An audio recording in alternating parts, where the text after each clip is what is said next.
In a world split between tyranny and rebellion, power shifts like sand through trembling hands. Secrets, betrayals, and impossible choices define the people caught between two empires, each trying to control history itself. As old leaders fall and new alliances rise, the line between right and wrong begins to blur, revealing just how far people will go to protect what they love or destroy what they fear. This story dives deep into loyalty, identity, and the terrifying cost of chasing a perfect world. Every decision carries weight, and every truth uncovered brings them closer to a reckoning that could change everything. In an alternate 1962 where the Nazis rule the East and Japan controls the West, Joe Blake watches propaganda in a New York theater before secretly receiving a mission from the resistance to deliver a package to Cannon City in the neutral zone. After a brutal raid kills most of his comrades, Joe escapes with the package. Meanwhile, in San Francisco, Juliana Crain practices Aikido and lives under Japanese rule. Her sister Trudy hands her a mysterious film before being shot by soldiers. The reel shows the Allies winning the war, something impossible in their world. Juliana becomes obsessed and decides to deliver the film herself, taking her sister's place. Her boyfriend Frank, terrified because of his Jewish roots, begs her not to, fearing the consequences. Elsewhere, Nazi and Japanese officials secretly meet, aware that Hitler's failing health could ignite another war. As Joe travels west, he finds another film hidden in his truck, while ash from a hospital cremation falls around him, a chilling sign of the Reich's cruelty. Juliana finally reaches Cannon City and meets Joe, unaware he's reporting to a Nazi officer named John Smith. The story closes as Joe secretly calls his superiors, revealing his true allegiance. In Cannon City, Juliana works at a small diner run by Lem Washington and meets a quiet man folding paper cranes. Believing he's her resistance contact, she arranges to meet him at the nearby dam. Meanwhile, Joe secretly watches the mysterious film and learns from his superior, John Smith, that Juliana's supposed contact is actually an SD agent hunting the resistance. Smith orders Joe not to interfere. At the dam, the agent attacks Juliana when she hands him the reel. Using her Aikido skills, she manages to fight him off and throws him over the railing as Joe arrives to help. Elsewhere, Smith survives an ambush on his way to work, taking down several attackers with cold precision. Back in San Francisco, Frank's nightmare continues. The Japanese secret police arrest his sister and her two young children, threatening to execute them unless he betrays Juliana. A fellow prisoner urges him to stay strong, even in the face of death. Just as Frank is about to be executed, the Kempeitai capture a smuggler carrying Juliana's stolen bag, proving his innocence. Frank is released, but it's too late. Kido informs him that his sister and her children have already been killed, leaving Frank shattered and furious. Joe and Juliana rush to escape Cannon City after realizing danger is closing in. A ruthless Nazi bounty hunter known as the Marshal arrives, hunting those tied to the resistance and quickly sensing something off about Juliana. While searching for a way out, she and Joe discover that diner owner Lem Washington is secretly part of the resistance and was likely Trudy's real contact. Back in San Francisco, Frank is consumed by grief and anger after losing his family. Desperate for revenge, he begins planning to assassinate the visiting Japanese crown prince, seeing it as his only way to strike back. Meanwhile, the Marshal grows convinced Juliana is behind the SD agent's death. His pursuit becomes brutal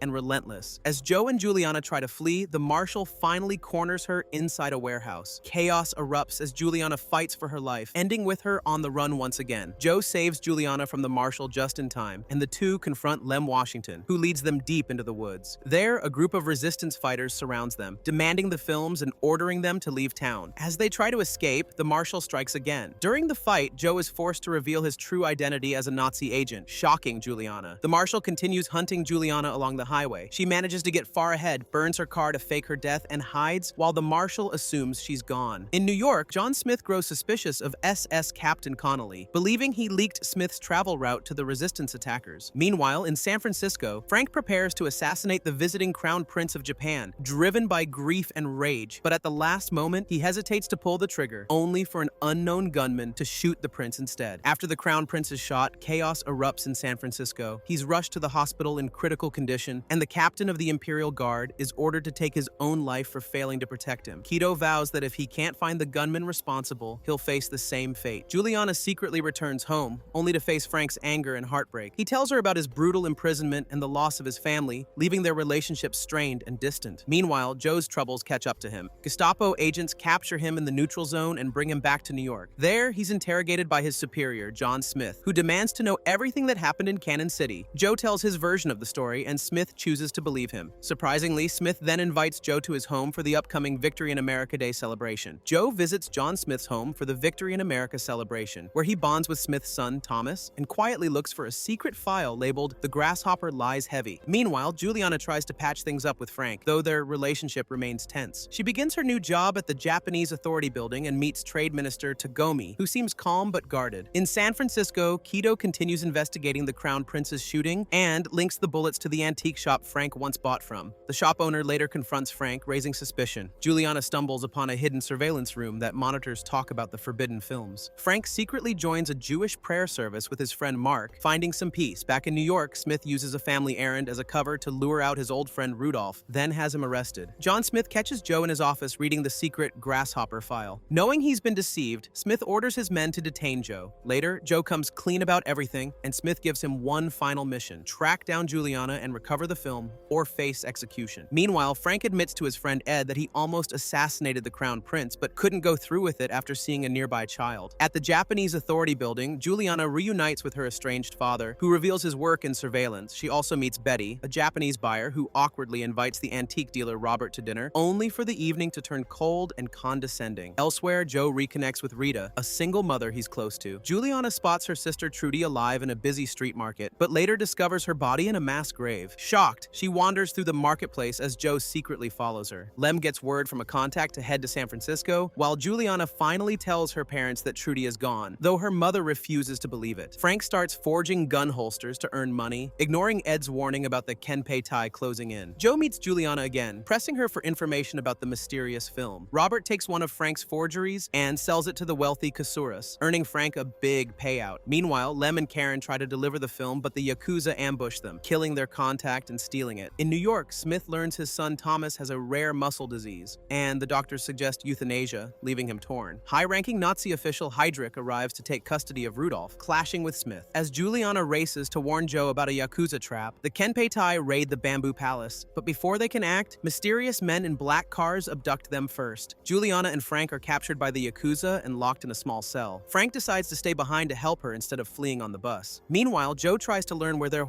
heading, but the Yakuza take Juliana to meet their boss, Okamura. Lem and Karen are there to negotiate her release, but Joe is left behind. Wanting to free him too, Juliana promises to pay Okamura herself. In New York, Smith visits his injured comrade Eric and secretly gives him a note for Hitler in case something happens. Rudolph is later ordered by Heydrich to assassinate Hitler. Frank uses his money to buy Joe's freedom, but Joe sparks a shootout with the Yakuza while chasing the film. Smith kills Captain Connolly to hide his secrets. In the Pacific States, Tagomi learns Japan is building an atomic bomb. The story ends with Juliana watching in horror as a Nazi Joe executes Frank in the High Castle film. Juliana and Frank are shaken after watching the latest film showing Joe as a Nazi executioner. When Joe shows up, Frank tries to stop him from taking the reel, but fails. Smith prepares for a tense hunting trip with Heydrich, who seems to have ulterior motives. Juliana and Frank meet Lem and Karen, who agree to help them escape only if they recover the film and eliminate Joe. Meanwhile, Kido discovers the real Crown Prince shooter was a Nazi agent and covers it up to prevent war. Rudolph meets his family and later an aging Hitler, but ultimately kills himself rather than carry out Heydrich's assassination order. During the hunt, Heydrich threatens Smith, but Smith turns the tables and arrests him. In the Pacific States, Ed is captured by the Kenpei Tai, and Frank tries to confess to save him. In a surreal twist, Tagomi meditates and suddenly awakens in an alternate 1960s San Francisco where the Allies won the war. Thomas Smith attends school in Long Island where he leads the Nazi pledge and quietly struggles with his growing doubts. Out at sea, Joe travels with a mostly black crew who discover his Nazi ties. He offers them money to escape, but when the payment arrives, it's revealed to be a trap and the bomb wipes out the whole crew. Meanwhile, Juliana is captured by the resistance for letting Joe go. She's nearly executed by Gary until she claims she can help find the man in the High Castle. In San Francisco, Frank begs Kido to free Ed, confessing to the assassination attempt, but Kido refuses. Tagomi learns Japan plans to strike the Reich with atomic weapons and worries peace is impossible. Juliana finally meets Hawthorne Abinson, the man in the High Castle. She learns her fate is part of them before being shot again by Gary during her escape. Kido is pulled from a night of drinks when he's called to investigate a deadly shootout, finding Karen's body and ordering reprisals across San Francisco. Juliana, wounded, hitches a ride with a kind truck driver and makes her way home, desperate to get her parents to leave the city. Frank and Childan are captured by the Yakuza, while Tagomi refuses to approve a secret uranium transport that would endanger civilians. In New York, Smith hides the Fuhrer's failing health, and Joe prepares to meet his father, Martin Hausman. Juliana learns Trudy's real father is George Dixon, living in Brooklyn. Lem and Gary continue tracking her down, while Kido pressures Ed into confessing. Tagomi begins seeking forbidden books as his doubts deepen. Juliana finally reaches the Nazi embassy, caught between Japanese soldiers and Nazi guards. With nowhere else to turn, she crosses the border and surrenders, claiming to work for Joe Blake. A doctor named Arnold Adler urges Smith to euthanize his son before the Reich discovers his illness, but Smith begs for more time. Meanwhile, Frank begins forging historical cufflinks to repay a Yakuza debt. Though the Kempitai confiscate his belongings, he confronts resistance members Lem and Gary, learning Juliana defected to the Reich, which fuels his anger.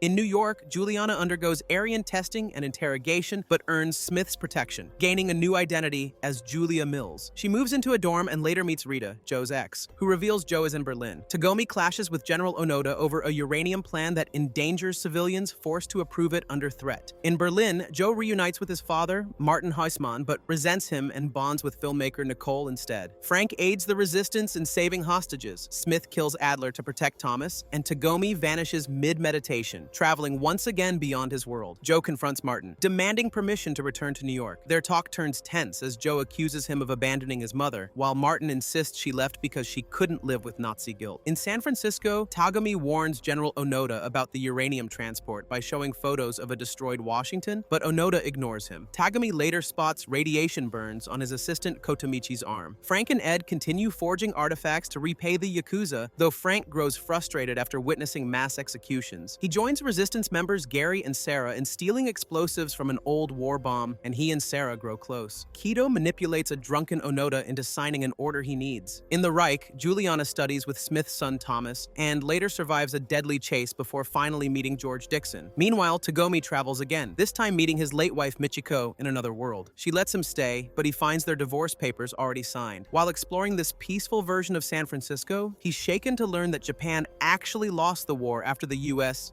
nuked Hiroshima and Nagasaki. Juliana meets George Dixon in a park, revealing she knows he's Trudy's father and that a film shows San Francisco's destruction. Though suspicious, George spares her and recruits her to help take down John Smith. Joe learns from his father, Martin, that he was born in a Nazi breeding program, not in America, leaving him furious and heartbroken. Kido meets Smith in New York, but their true intentions remain secret. Later, Joe cuts ties with Smith over the hidden truth. Meanwhile, Hawthorne Abinson burns his remaining films, and Tagomi is stunned to find his son's wife is an alternate Juliana. Juliana begins blending in with the elite ladies committee and wins over a friendly member named Lucy, slowly gaining their trust. Meanwhile, Helen is heartbroken to learn that her son, Thomas, has been chosen by the Hitler Youth for a trip to South America. She refuses to let him go, only to discover that Smith secretly planned to fake Thomas's disappearance, giving him a quiet life away from the Reich. In Berlin, Joe grows close to a woman named Nicole, who reveals she's part of the Lebensborn program like him. After spending the night together, Joe starts to accept his Nazi roots and new identity. Back in the alternate world, Tagomi tries to heal his family's broken ties, but struggles when his son Noriyuki rejects their Japanese traditions. Elsewhere, Kido learns from Yoshida that a Benson's burnt hideout has been found, and that the Yakuza are now chasing the mysterious films too. Ed and Childen visit Okamura to settle their Yakuza debt using money from Frank's forged art. But before they can leave, Kido and his men storm in, killing Okamura and the others for secretly working with the Nazis. Yoshida finds Ed and Childen hiding,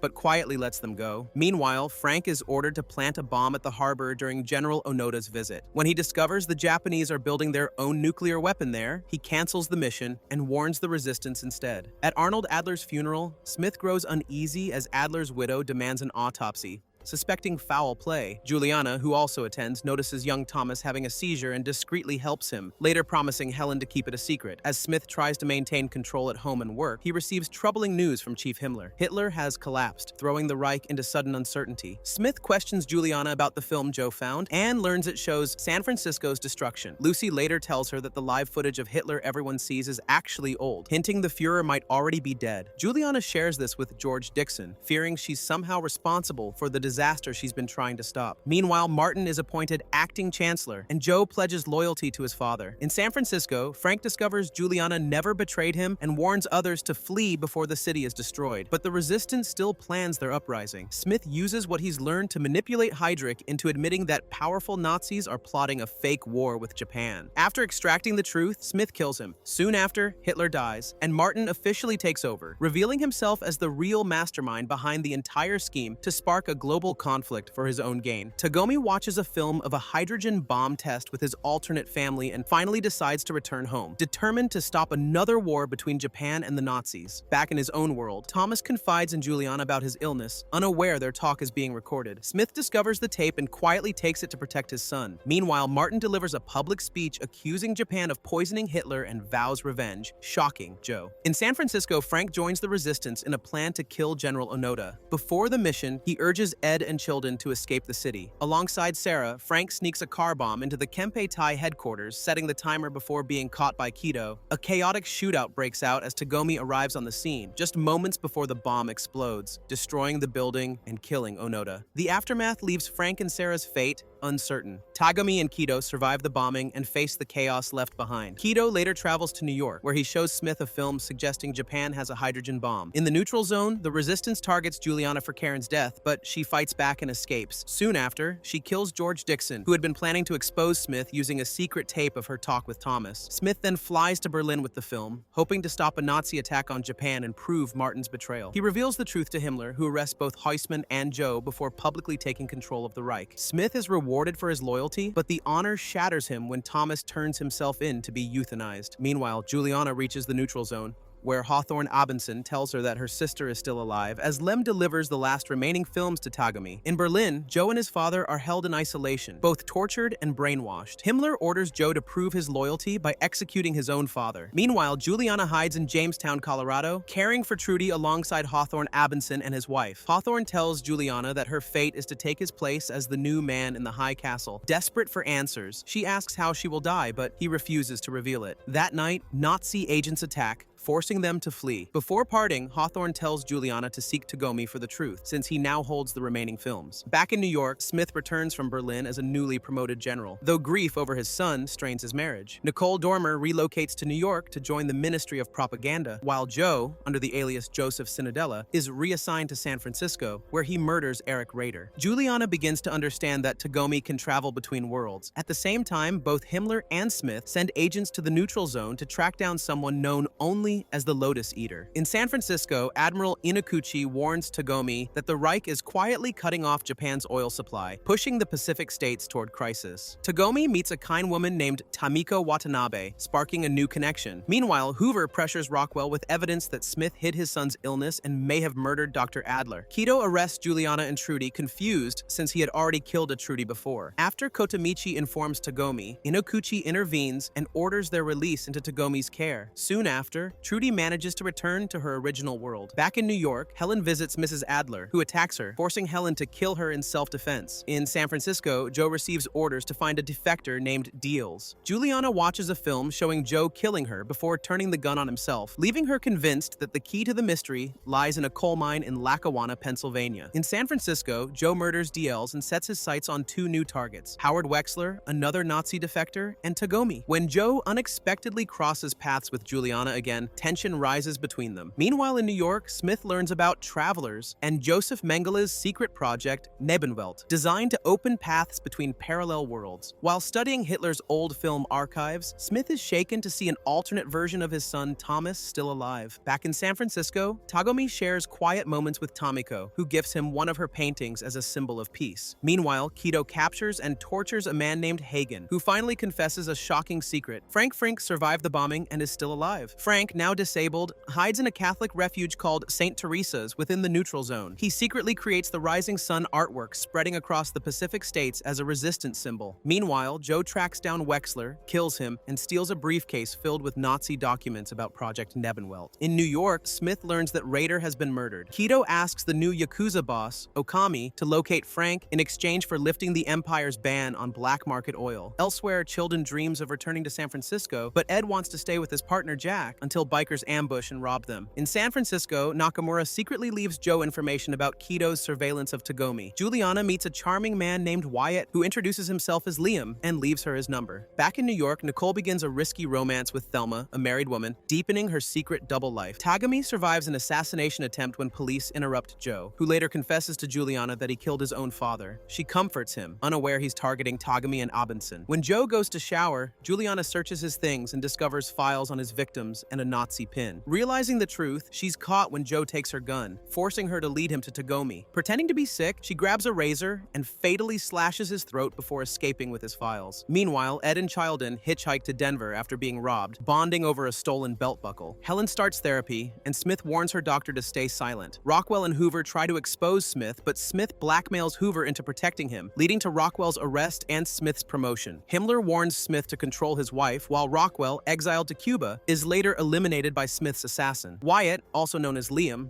buys a drug called Zed from Mingus Jones and his crew for a low price. Juliana later teams up with Wyatt to deliver the stolen Nebenwelt files to Tagomi, and together they head for the neutral zone. Kido discovers Juliana's connection to Joe's death and shows the documents to Tagomi, realizing they came from inside the Kempeitai. He confronts Nakamura, who had secretly passed them to Joe. Meanwhile, Smith interviews a woman from another world who mysteriously vanishes mid-conversation. Himmler sends an elite sniper named Hans to finish Joe's failed mission. Elsewhere, Samson meets Ed in a bar and tells him Frank is alive. Ed reunites with Frank, who is celebrating his bar mitzvah, while Childen goes his own way. Finally, Juliana and Wyatt reach Denver, where Lem guides Juliana to the Obinsons, bringing her one step closer to uncovering the truth. Nakamura is executed for betraying the Empire, while Juliana tells Benson everything she's learned about the Lackawanna mine and the secret Nebenwelt project. Determined to stop it, she decides to head back into Reich territory. Wyatt takes her to St. Teresa's, where she's shocked to find Frank and Ed alive and well. Meanwhile, Childan returns to his shop only to discover he's been locked out. He causes a scene leading to his arrest and questioning by Kido. Elsewhere, Smith meets with Himmler to ask why Tagomi was marked for death, only to learn the order's been cancelled. Despite that, Smith can't shake what he's seen in Hitler's old film archives. It's starting to unsettle him deeply. Back in the Pacific States, Tagomi meets with Kido to share what he knows about the Nebenwelt project and explains that Juliana is risking everything to stop the Nazis from succeeding. The Reich keeps erasing American history by tearing down old monuments. At St. Teresa's, Juliana shows a film where the Allies actually win the war, leaving everyone stunned. A physicist explains that the Nebenwelt plans are for a machine that can transfer people between worlds, but if it fails, it could explode like a nuclear bomb. Juliana remembers a blast in the tunnel and realizes someone might have sabotaged it. Meanwhile, Helen awkwardly makes a move on her psychiatrist, who turns her down and reports it to Smith. Wyatt gets Juliana fake papers, but ends up killing the seller after suspecting he's a Nazi spy. He later tells Juliana about losing half his family to the Reich, while Frank grows wary of him. Kido clears squatters from Childen's shop as thanks for his past loyalty. Tagomi survives an attack from a Lebensborn assassin, and Kido heads into the neutral zone to track down Frank. Smith watches a strange film showing another version of himself living a normal life with his family, watching Martin Luther King give a speech. He's shaken, but soon gets word that Wyatt and Juliana killed border guards while entering Reich territory. Tagomi calls and asks to meet in the neutral zone to discuss oil shortages and the mysterious Nebenwelt project. Smith agrees, and they meet at High Castle's old farmhouse, where Smith finds a photo of Abinson he's seen before in a film. Tagomi admits he was the one who gave Smith the H-bomb footage that once stopped a war and pleads for peace. Meanwhile, Helen gossips about Berlin's elite to her friends, unaware her daughter's health test is coming up. In Chicago, Juliana and Wyatt show the resistance the film and explain Nebenwelt. Ed and Frank spread the rising sun symbol through Denver, but Kido finds and executes Frank. Smith captures Abinson's wife. Smith takes Abinson into custody and travels to the Poconos to meet Himmler. Meanwhile, Juliana and the resistance sneak into the Lackawanna mine, but their cover is blown and she's captured. Inside, Mengele activates the Nebenwelt device, sending 4 captives into a glowing portal. 3 die instantly and 1 disappears. Himmler, thrilled by the results, ends Japan's oil blockade to keep the project moving. Smith learns Abenson's real name is Abe Hawks, a fellow soldier from the war. Back home, Helen hides with her daughters as chaos spreads across the Reich. Himmler launches Year Zero, destroying the Statue of Liberty and sparking violent clashes between Nazi loyalists and rebels, until a sniper, aided by Wyatt, takes Himmler down. In San Francisco, Childen joins Ed and Jack to hang a massive rising sun banner from Coit Tower. Abinson tells Smith that crossing worlds requires one's double to be dead. Juliana vanishes before Smith's eyes as he fires. A year later, Japan mourns Trade Minister Tagomi's mysterious death as the Crown Princess vows to end the violence, angering military leaders like General Yamori. She orders Inspector Kido to find the killers, though Yamori secretly tells him to ignore her. In the neutral zone, Wyatt and Lem fight to protect the High Castle films, but the Nazis wipe out his team and burn the reels. In San Francisco, Belle Mallory and Elijah smuggle weapons for the Black Communist Rebellion, while the Kempe Tai crack down after Tagomi's murder. Kido worries the Nazis are behind it as tensions grow. In another world, Juliana lives peacefully, teaching Aikido to kids, including Thomas, until visions of Tagomi warn her something unfinished remains. Meanwhile, Smith visits his estranged family in Montana, begging Helen to return, but she refuses after losing faith in the Reich. Tearfully, she watches him take their daughters away. In 1961, Elijah brings Bell to a secret gathering where black rebels share banned books and music. Their leader, Equiano, speaks of his family lost to the Nazis, inspiring Bell to join the fight. Meanwhile, Mengele updates Smith on sending Nazi agents into another world where the Allies won. Smith learns his alternate self is just a salesman, living near Juliana.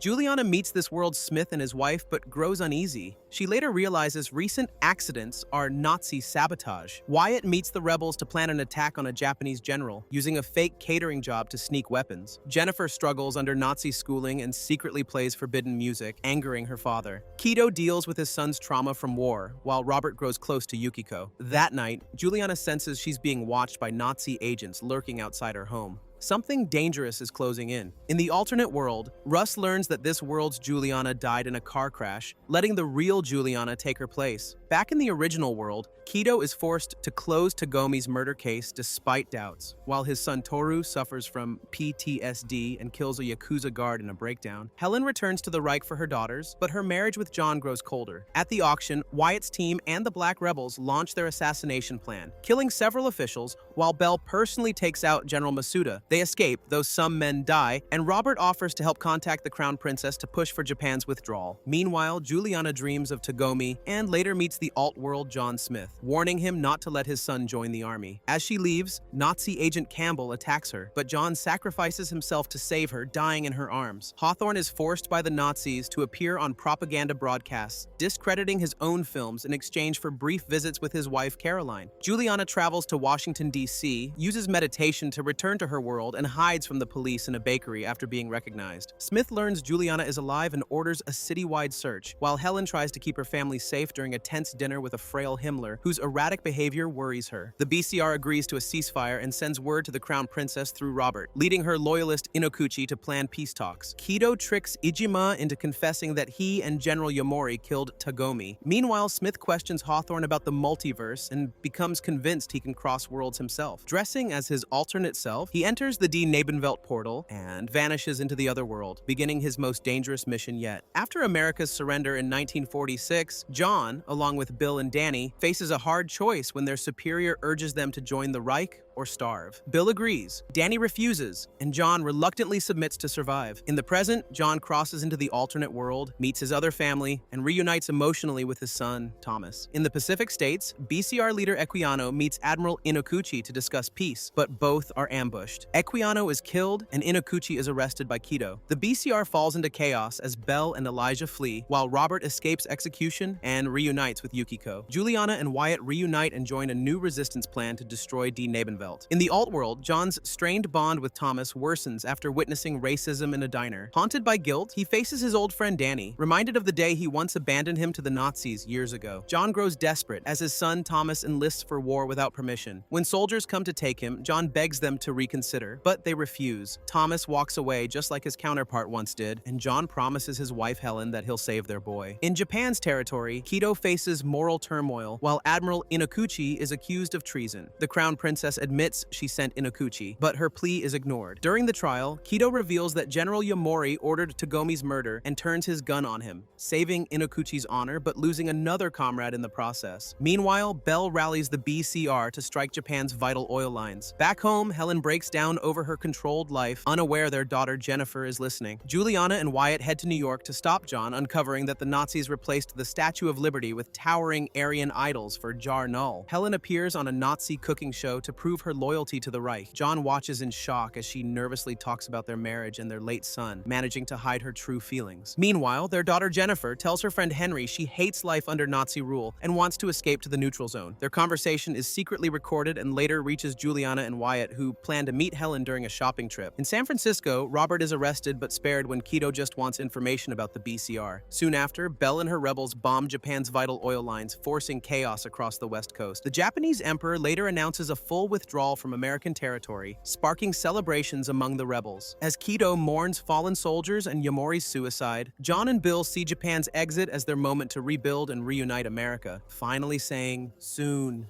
A month later, Nazi and Japanese officials meet in San Francisco to finalize Japan's withdrawal from America. Smith and Kido exchange intel one last time before parting ways. Chaos spreads as Japanese citizens evacuate and angry Americans strike back. Kido learns his son Toru is trapped in debt with the Yakuza and plans to free him, but is later captured by vigilantes, only to be saved and imprisoned by BCR rebels instead. Meanwhile, Helen's staged shopping trip gives Juliana the chance to meet her in secret, revealing that Smith has been hiding footage of their son, Thomas. Helen listens, but stays silent when Martha returns. Hoover begins targeting Smith's family, prompting Bill to warn him that he's being set up. Despite Bill's plea to strike Germany first, Smith refuses, choosing to face Berlin's leaders himself, leaving his family's safety in Bill's hands as America edges closer to rebellion and collapse. As Nazi bombers drop propaganda over San Francisco, Bell Mallory and the BCR realize invasion is near. In his cell, Kido reflects on his past with his son before hallucinating their final conversation. Childen and Yukiko try to flee to Japan, but only she's allowed to board, leaving him behind. Meanwhile, Helen finds hidden films of her family in another world, proving Juliana's warnings true. She secretly meets Juliana, who explains John's involvement with the Portal Project. Their plan unravels when Martha discovers them, forcing Juliana to kill her to protect Helen and Wyatt. Back home, Helen learns Hoover has bugged their apartment. In Berlin, John faces Himmler and Hoover's accusations of treason. When Himmler confronts him privately, John kills him with poison gas and joins Gertzmann in a coup, wiping out Nazi leadership. Together, they divide the Reich's empire, John becoming ruler of America, Gertzmann of Europe. John Smith, now Reichsfuhrer, announces on national television that Himmler has passed away and declares himself the new leader of North America. With a calm yet chilling tone, he promises to reunify the divided continent under Nazi rule. Afterward, his wife Helen tries to have a private talk, but John is busy preparing for the invasion and tells her they'll discuss things on a train trip to the Poconos in 2 days. Back in Harlem, Brad Bellows finishes patching up Wyatt Price's wounds. They only have a day before the Gestapo tracks them down after the chaos at the clinic. Brad plans to leave early to join the growing resistance force at the Poconos, where they're planning to attack the Nazi Portal Project known as Die Nebenwelt. Juliana Crain worries that Helen might not help them, but admits something strange is happening with the portal, something that feels beyond anyone's control. Meanwhile, Chief Inspector Kido, locked up in his cell, faces the same vigilantes who once tried to kill him. They try to release poison gas on him, but the tanks are empty. Raymond, their leader, storms in with a rifle, but Kido quickly disarms and defeats him. Instead of killing Raymond, Kido locks him inside the chamber and escapes. At the Bamboo Palace, Robert Childen visits the Yakuza, who are now selling fake permits to sail to Japan. He offers his shop keys to Okami in exchange for a ticket. Suddenly, Kido bursts in, kills a guard, and demands Okami free his son Toru. Okami agrees only if Kido becomes his new advisor. Toru protests, but Kido accepts. As a sign of loyalty, he chops off his finger. Toru is freed and given a permit to sail home, but when he begs his father to come along, Kido refuses, saying he's failed as a father, but will always love him. Toru salutes him one last time before departing. In San Francisco, the BCR builds defenses against the coming invasion, joined by fighters from across the country, some even defected German soldiers. Lemuel Washington brings them to Belle Mallory, but she refuses to arm them, thinking they should prove their loyalty first. Lem shows her an American flag, hoping to inspire unity, but Belle and Elijah reject it, reminding him that the old America was never kind to their people. Lem agrees to hold it back, but warns that they still need to inspire hope if they want to win. Later, Jennifer and Amy, John's daughters, watch Nazi broadcasts that suddenly get interrupted by a pirate signal. Belle Mallory appears on screen, urging people across the Reich to rise up and fight the Nazis. Before long, the signal is cut off. Shocked, Jennifer confronts her mother, demanding to know the truth about the regime's crimes. Helen breaks down, admitting that she and John helped build a system of genocide, all to protect their children. Jennifer tearfully rejects her, saying Thomas still died because of their choices, and vows she no longer wants to be part of their world. Ridden with guilt, Helen searches John's office and finds Operation Firecross, Phase 5. The document details plans to deport and imprison every non-Aryan on the West Coast after the invasion. Horrified, she contacts Juliana, asking her to help evacuate her daughters to Montana while secretly sharing John's travel plans. The next morning, she pretends to feel ill to avoid the trip, but John insists she come. On board the high-speed train, Juliana, Wyatt, and a small team sneak near the tracks, planting explosives to derail it. Inside, John finally has a private talk with Helen, Helen, who admits she met with Juliana and saw the films of their family from another world. John reveals the truth, that their son Thomas is alive in that world but is fighting in Vietnam and could die again. He dreams of bringing him here, but Helen refuses, saying they've already lost too much. Their argument is cut short when John receives a call from General Whitcroft, urging him to start the invasion. He gives the order just as the train nears the Poconos. Helen confronts him one last time about his crimes and confesses that she helped the resistance. Before John can respond, gunfire erupts as the resistance attacks. Juliana detonates the bombs, blowing up the tracks and sending the train crashing down. John survives but finds Helen dead. Grieving, he flees into the forest as soldiers cover his escape. Juliana follows and finds him by a cliff. Broken and defeated, John admits he's seen endless versions of himself in other worlds, but none as monstrous as this one. He takes his own life with a single gunshot. At the same time, the Nazi air fleet prepares to bomb San Francisco. But when word spreads of John's death, Whitcroft aborts the invasion and renounces the Reich. Deep in the mountains, Juliana reaches the portal site as it activates. She reunites with Hawthorne Abinson, who tells her, "The door is open." Together with Wyatt, she watches as people from countless alternate worlds step through, walking into a new future filled with endless possibilities. And that's where things come crashing down, literally and figuratively. From political chaos to emotional heartbreak, it's safe to say no one's sleeping easy after that. The stakes were sky high, the drama was off the charts, and somehow there's still room for one final gut punch. But hey, at least we got a moment of peace before the next existential crisis hits. Thanks for sticking through the madness. See you in the next recap.